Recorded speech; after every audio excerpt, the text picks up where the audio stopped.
வாழ்க்கையில் அனுபவங்கள் அதிகரிக்க அதிகரிக்க உதடுகள் தங்கள் பேச்சை சுருக்கிக் கொள்கின்றன. வாழ்க்கையில் உனக்கான இடத்தை யாரும் பிடிப்பது இல்லை, நீதான் அவற்றை தவறவிடுகின்றாய். நல்ல நாட்களை சந்திக்க சில மோசமான நாட்களை கடந்துதான் ஆக வேண்டும். நல்ல மனிதர்களை அடையாளம் காண சில மோசமான மனிதர்களை கடந்துதான் போக வேண்டும். உனக்கு மற்றவர்களை ஏமாற்றத் தெரியவில்லை என்பதைதான் உனக்கு பிழைக்கத் தெரியவில்லை என்று இந்த உலகம் சொல்கிறது. காத்திரு, எல்லருடைய விஷமும் ஒரு நாள் கழையும்.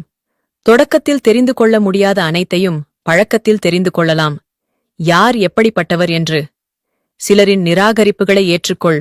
அவர்களிடம் மீண்டும் மீண்டும் கெஞ்சாதே. அவர்களை துரத்தாதே. உன் மதிப்பு என்ன என்பதை உணர்.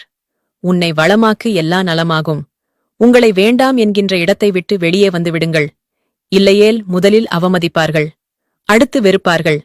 யார் உன்னை இந்த தூரத்தில் வைக்கின்றார்களோ அந்த தூரத்தில் இருந்தே வாழ கற்றுக்கொள். அதனால் உனக்கு எந்த நஷ்டமும் இல்லை. வாழ்க்கையில் நெருக்கடி வருகின்றபோது மனிதர்கள் மறைந்து போகிறார்கள். அவர்கள் வேஷங்களும் கழிந்து போகிறது. போலியான அன்பிற்குதான் ஏங்கிக் கொண்டிருந்தோம் என்பதையே நாட்கள் கடந்து பின்புதான் உணர்கின்றோம். ஒரு போலியான உறவை நேசித்து நம் மனதை நாமே காயப்படுத்திக் கொள்வதை விட தனிமை மேலானது. எனவே தனிமையில் இருக்கவும் கற்றுக்கொள்ளுங்கள்.